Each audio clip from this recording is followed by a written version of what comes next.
Allahumma barik wa salli wa sallim nahmadu nusalli ala rasulihil karim. Amma ba'. Sayyidina Aisyah radhiyallahu anha meriwayatkan bahawa Nabi SAW menyuruh beliau berdoa dengan doa ini. Terjemahan doa: Ya Allah, aku minta daripadamu segala jenis kebaikan yang akan diperoleh dengan segera atau lambat, yang aku tahu atau yang aku tidak tahu. Ya Allah, aku memohon perlindungan denganmu daripada segala jenis keburukan yang akan datang dengan segera atau lambat, yang aku tahu atau yang aku tidak tahu. Aku memohon daripadamu syurga dan amalan-amalan atau ucapan yang boleh menghampirkan daku ke syurga. Aku berlindung denganmu daripada neraka dan apa-apa amalan atau ucapan yang boleh menghampirkan daku ke neraka. Aku mohon daripadamu segala kebaikan yang pernah diminta oleh hamba-Mu dan Rasul-Mu Muhammad sallallahu alaihi wasallam. Aku berlindung denganmu daripada segala keburukan yang pernah dimohon berlindung denganmu oleh Nabi dan hamba-Mu Muhammad sallallahu alaihi wasallam.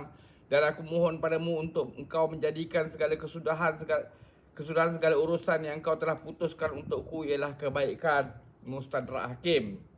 Sayyidina Aisyah radhiyallahu anha meriwayatkan bahawa Nabi SAW menyuruh beliau berdoa dengan doa ini.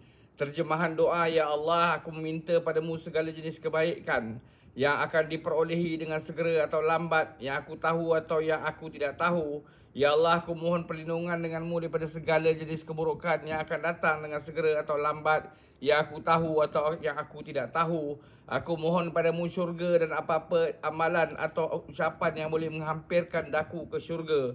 Aku berlindung denganmu daripada neraka dan apa-apa amalan atau ucapan yang boleh menghampirkan daku ke neraka. Aku mohon daripadamu segala kebaikan yang pernah diminta oleh hamba-Mu dan Rasul-Mu Muhammad sallallahu alaihi wasallam. Aku berlindung denganmu daripada segala keburukan yang pernah dimohon berlindung denganmu oleh Nabi dan hamba-Mu Muhammad sallallahu alaihi wasallam.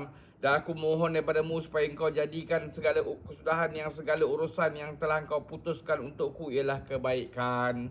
Mustadrak Hakim. Amin. Semoga Allah SWT bagi kita taufik untuk kita ambil iktibar, amalkan dan sampaikan. Subhanallah wa bihamdi, subhanakallahumma bihamdika, asyhadu an la ilaha illa anta, astaghfiruka wa atubu ilaik. Subhana rabbika rabbil izzati amma yasifun wa salamun alal mursalin walhamdulillahi rabbil alamin. Taqabbalallah.